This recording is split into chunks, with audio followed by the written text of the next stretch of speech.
திரு சபீர், உச்சநீதிமன்றத்திற்கு இந்த முடிவை எடுப்பதை தவிர வேறு வழி இல்லையா? உச்சநீதிமன்றம் ஒரு ஆளுநர் எப்படி செயல்பட வேண்டும் அப்படின்றத மீண்டும் நினைவூட்டி இருக்கிறது. இந்த ஜட்மெண்ட் அப்படின்றது உண்மையிலேயே ஒரு வரலாற்று சிறப்பு மிக்க ஒரு தீர்ப்பு.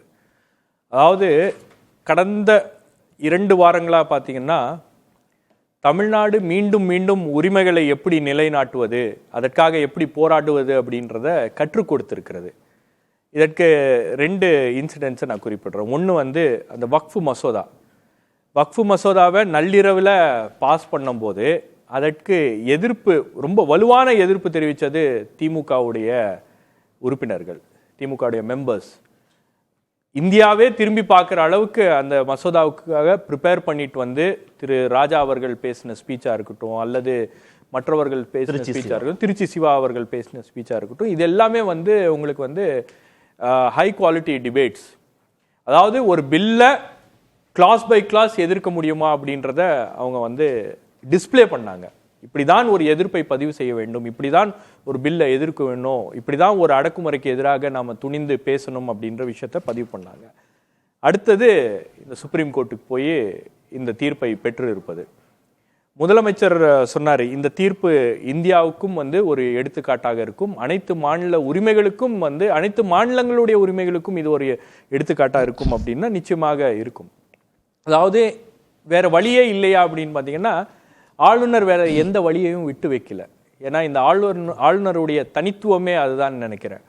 அதாவது இன்றைக்கு ஒன்றிய அரசாங்கத்தை ஒரு பெரிய நெருக்கடிக்கு தள்ளிவிட்டார். இப்போ இதுக்கு என்ன பண்றது அப்படின்றத அவங்க யோசிக்கணும். மத்திய அரசுக்கும் பெரிய நெருக்கடி. இப்போ நீங்க இந்த மாதிரி ஒரு தீர்ப்பு வந்ததுக்கு பிறகு நீங்க சான்சலராக ஆளுநர் இருக்க முடியாது அப்படின்னும் போது அவங்களுடைய பல்வேறு அஜெண்டாக்கள் இதுல அடிப்படுது. உயர்கல்வியை ஒட்டுமொத்தமாக அவங்க கையில வச்சிருக்கணும் அப்படின்ற அந்த அஜெண்டாவே காலி ஆகுது. இங்க நீங்க நேஷனல் எஜுகேஷன் பாலிசி கொண்டு வந்திருக்கலாம், இல்ல ஹெச்ஆர்டி மினிஸ்ட்ரி யூஜிசி கொள்கைகளை கொண்டு வந்திருக்கலாம். இதுல எல்லாத்துலயும் இந்த தீர்ப்பு ஒரு பாதிப்பை ஏற்படுத்தும். அதே போல உங்களுக்கு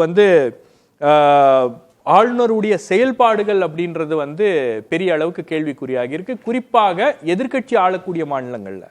இப்போ அந்த அடாவடித்தனங்களுக்கெல்லாம் இது ஒரு முடிவு கட்டும் அப்படின்றது தான் இந்த தீர்ப்பு. அப்படிதான் இந்த தீர்ப்பை பார்க்கிறேன் நான்.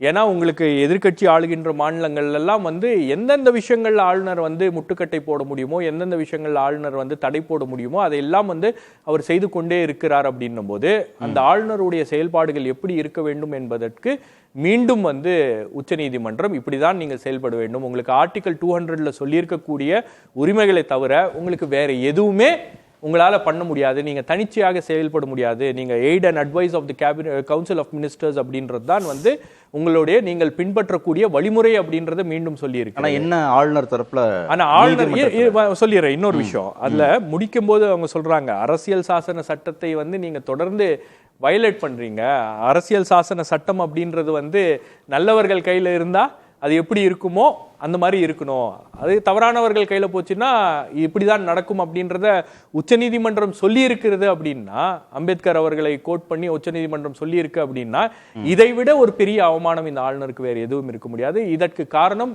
ஆளுநருடைய செயல்பாடுகள். ஆளுநரை கண்டிக்காமல் இருந்த ஒன்றிய அரசுக்கு கிடைத்த ஒரு மிகப்பெரிய தண்டனையாக தான் இதை பார்க்க. பல்கலைக்கழகங்கள் சட்ட திருத்த மசோதால ஆளுநருக்குன்னு இருந்த அதிகாரம் அனைத்தையும் நீர்த்து போக செய்யக்கூடிய விதமாக சில ஷரத்துக்கள் அதுல இடம்பெற்றிருந்ததுன்னு ஆளுநர் தரப்புல ஒரு வாதம் வைக்கிறாங்க இல்லையா? அதை கன்சிடரே பண்ணலையா நீதிமன்றம்? அந்த வாதம் ஏற்றிருந்தா இந்த ஆர்டரே வந்திருக்காது.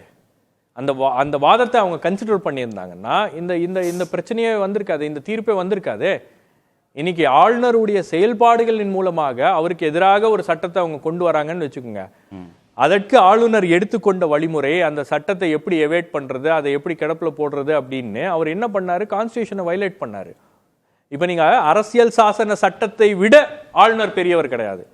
அரசியல் சாசன சட்டத்தை ஆளுநர் வயலேட் பண்றாரு, வெளிப்படையாக பிளேட்டண்டா வயலேட் பண்றாரு அப்படின்னா அதை பார்த்துக்கிட்டு சுப்ரீம் கோர்ட் என்ன பண்ணும்?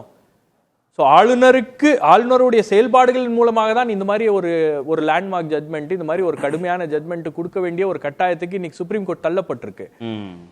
அதனால ஏற்படக்கூடிய பாதிப்புகளும் ஆளுநர் ரவிதான் பொறுப்பு. இதற்கு நீங்க வேற யாரையும் பொறுப்பாக்க முடியாது. அதாவது நீதிமன்றத்துக்கு போய் நியாயம் கேட்பது, முறையிடுவது அப்படின்றது எல்லோருக்கும் கொடுக்கப்பட்டிருக்கக்கூடிய ஜனநாயக உரிமை. அதை திமுக பயன்படுத்தி இருக்கிறது. நீதிமன்றத்துக்கு போயிருக்காங்க. இந்த மாதிரி ஒரு லேண்ட்மார்க் ஜட்மெண்ட் திமுக போய் வாங்கினதுனால இன்னைக்கு மற்ற மாநிலங்கள்ல இந்த மாதிரி பிரச்சனை பண்ணிட்டு இருக்கக்கூடிய எல்லா ஆளுநர்களுக்கும் இது ஒரு எச்சரிக்கை அமையும். இது ஒரு செய்தி. இது ஒரு செய்தி இல்ல, எச்சரிக்கை.